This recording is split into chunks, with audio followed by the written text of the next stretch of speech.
Hello and welcome back to This Week in Biotech by Biotech Blueprint. I'm Katarina, and today I'm covering biotech and pharma news from January 23rd to January 29th, and it is edition number 87 on Substack. So we're going to start with vaccines because it is the cleanest read on sentiment becoming a financial variable for companies.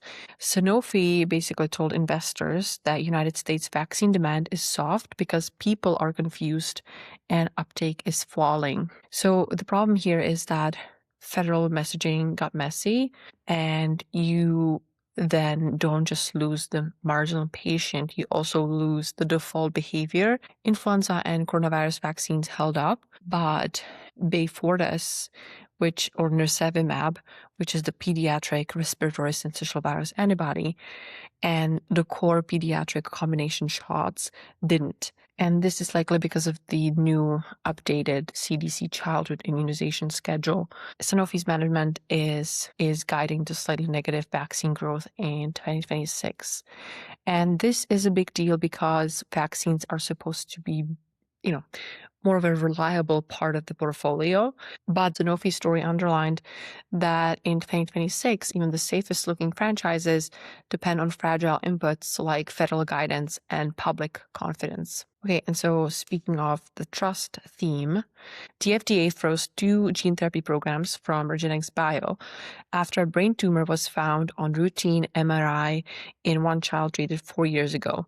So the child is a 5-year-old who received RGX-111 4 years ago, and just now they found a tumor on MRI. So causality is undetermined.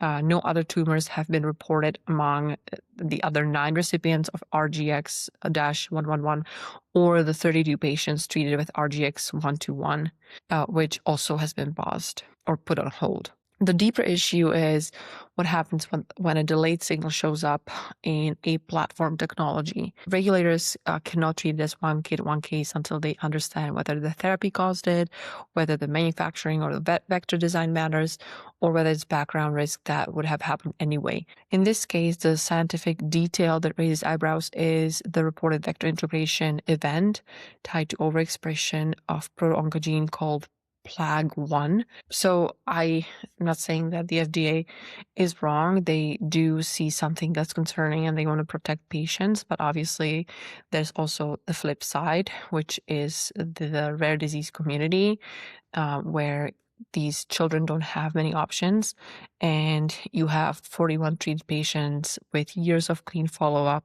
versus one uncertain case. So the RGX-111 is a therapy for a very rare disease called Hurler syndrome, which is a rare genetic disorder where the body can break down large sugar molecules, causing them to accumulate or build up in organs and tissues, which leads to symptoms like skeletal abnormalities, cognitive impairment, organ enlargement, and in the most severe cases, individuals don't usually survive past age 10. And so in a neurodegenerative disease like this one, time is obviously not neutral, and so it's not really wait and see. Waiting and holding means lost milestones and irreversible decline for these patients. And so I think the correct move can still be hold by the FDA.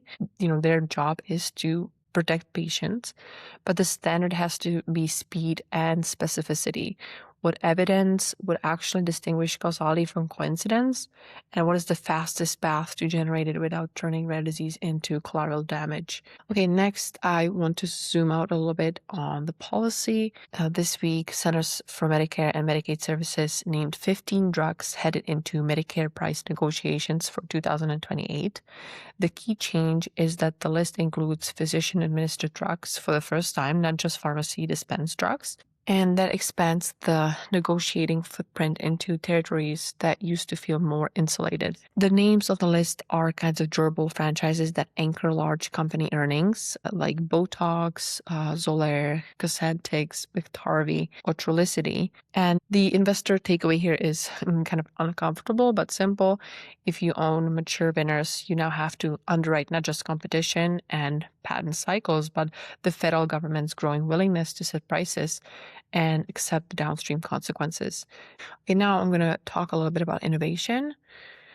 So first, in Telia, the FDA lifted a clinical hold on the polyneuropathy study in transthyretin amyloidosis. Intelia proposed tighter liver monitoring and other risk mitigation steps, and the study is moving again. But the cardiomyopathy study remains on hold, and this is where the upside lives. The pause traces back to a severe liver toxicity event and a death in that program. So the narrative is not all clear, but one lane reopened and the other one is still blocked. So we'll see how that plays out. Second is obesity. Roche posted encouraging phase 2 data for CT388, a once-weekly dual hormone agonist. The numbers were very strong enough to justify phase 3 trial, and weight loss did not appear to plateau by 48 weeks, which is exactly what you want to see for durability. And yet investors barely blinked, and I think that the shrug tells you where we are in obesity. The winners will be decided on several other measures like tolerability, lean mass preservation, body composition, long-term adherence, real-world persistence, and ultimately access and reimbursement. The science can be excellent and still not translate into dominance if payers restrict coverage or if patients cannot stay on the drug. And finally, I just want to talk a little bit about geopolitics and news from AstraZeneca that announced a $15 billion investment push in China through 2030 to expand research, development, and manufacturing. The logic here is clear. China offers real velocity. They do have less stringent rules, and so trials are faster. You have dense clinical networks, serious manufacturing capacity, and a huge partner ecosystem. But obviously, there is a trade-off to this diversification, which is geopolitical risk. The risk is whether you can still operate on your own terms when politics changes the rules. That's it for this week. Thanks so much for listening and for reading Biotech Blueprint. And if you want to see the full version, it is on Substack. Again, edition number 87.